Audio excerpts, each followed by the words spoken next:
안녕하세요. 헌법 역사탐구소 박익순 소장과 함께 떠나는 주말 역사 산책 시간입니다. 3월 16일 윤석열 대통령이 일본을 방문해서 일본 기시다 총리와 정상회담을 가졌어요.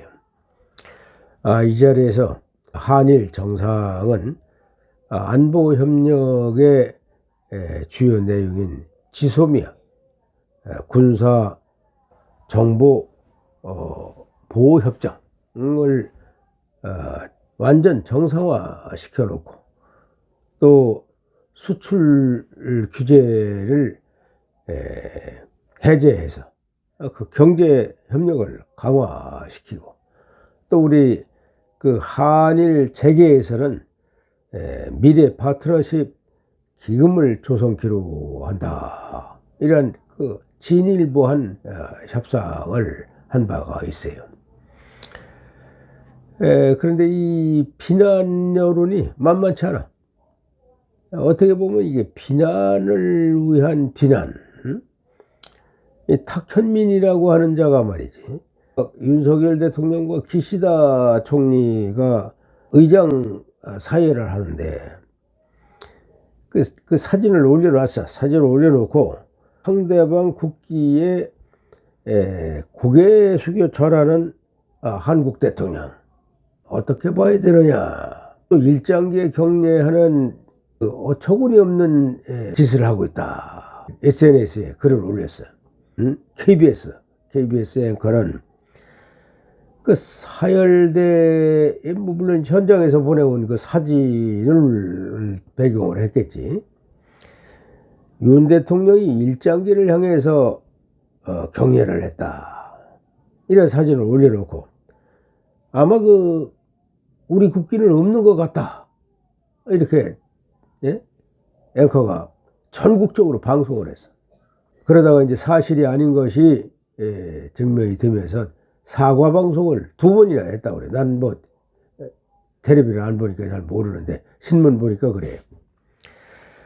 이건 말이지 그 여와 야로 갈려서 아무리 극한 대립을 한다 하더라도 이 국익을 위해서 그 한일 관계의 그 갈등을 풀고 한미일 관계의 정상적인 회복을 위해서 애쓰는 그런 대통령과 우리 국민의 그 염원을 말이지 이렇게 짓밟고 폄하하는 그런 행동을 해서는 안 되겠지 않느냐. 심지어는 뭐 매국노다 뭐 이런 표현까지 막 쓰고 그래. 이런 국민들은 이거 참 국민이라고 하기가 어렵지. 예? 어디 저 외국인 우리의 적대 국가에 사는 그 공산권 우리와 반대적인 그런 국가에 사는 사람들의 행동이라고밖에 보여지질 않아요. 1964년 그때 이 박정희 대통령 시절에 김종필 총리가 일본에 가서 그 한일 회담을 했어요. 그때 나는 뭐 고등학교 3학년 때인가 그런데 영문도 모르고 한일 회담 반대를 위해서 가두 시위도 하고 이랬었는데 그때 박정희 대통령이 계엄령까지 선포해가면서 한일 회담을 성사시켰어요. 그때 얻어온 차관 그리고 그때 얻어온 그 포상금으로 포철, 포항제철 같은 그런 그 기관 산업을 육성을 해서 지금 우리 경제가 이렇게 부강한 거 아니에요? 국익을 먼저 생각을 해야 된단 말이지. 그동안 뭐 일본과의 관계는 뭐 감정으로 국민 감정으로 생각하면 뭐 참 뭐라고 표현할 수가 없죠.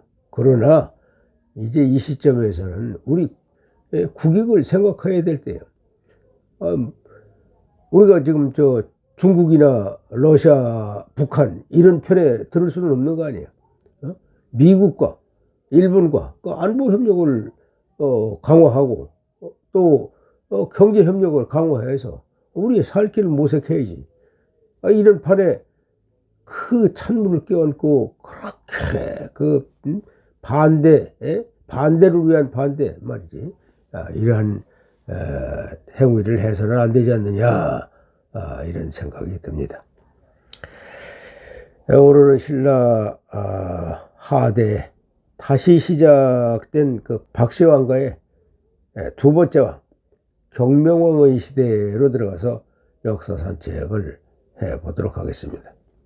경명왕은 13대 신덕왕의 맏아들로서 917년부터 924년까지 8년간 왕 노릇을 한 신라의 왕이에요.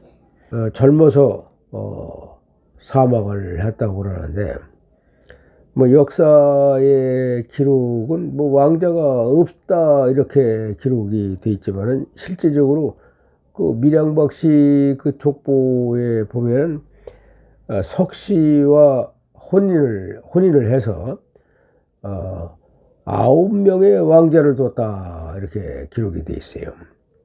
그 후손들이 대부분 박씨의 주류를 이루어서 현재까지 이어져 오고 있다. 이렇게 밀양박씨 족보에는 등재가 돼 있어요. 경명왕이 왕후에 오른 지 2년 후 918년도에는 일길천 김현승이라고 하는 사람이 반란을 일으켰어. 그동안 내무랑 이후에 줄곧 김씨들이 왕 노릇을 했었는데, 이 경명왕 아버지 신덕왕 때서부터 이제 박씨가 왕 노릇을 하게 되니까 이 김씨 계열과 박씨 계열 사이에 상당한 대립이 있었다 이렇게 봐지죠. 이제 진압이 되기는 했지만은 이 대다수의 그 김씨성을 가진 김씨의 그 진골 세력들이 그 반란에 동조를 했기 때문에 아주 나라가 극도로 어려워졌어요. 극도로. 나라가 이렇게 어지러워지니까 견훤이 이제 침공을 해. 견훤이 침공을 해서 거창 일대가 전부 쑥대밭이 돼가지고 견훤의 손아귀에 들어갔어. 거창뿐 아니라 가야의 땅이 전부 견훤의 손에 들어간 것이지. 신라가 상당히 위축이 된 거예요. 이게 아마 그 왕권을 상실한 김씨 세력들이 조직적으로 이렇게 그 반항을 한 거라 이렇게 생각이 돼요. 이제 밖으로는 또 918년에 후고구려를 세웠던 그 궁예가 너무 난폭하니까 이제 왕건이 궁예를 축출을 하고 고려를 건국한 그런 해예요. 918년에 그 경명왕이 왕후에 오른 그 다음 해죠. 그 안에서는 그 김씨 그 세력들이 반란을 일으키고, 밖에서는 궁예가 쫓겨나고 왕건이 고려를 건국하는 그런 상황이 됐어요. 또 후백제 견훤은 뭐 그 신라 국경을 계속 침입을 하고 나라가 어지럽고 그러니까 이 경명왕은 상대등과 시중을 한꺼번에 그냥 바꿔버렸어요. 그래서 두 동생들, 동생 우이응한테는 상대등을 맡게 하고 동생 유렴한테는 시중의 직을 맡게 해서 친정체제를 구축을 했어요.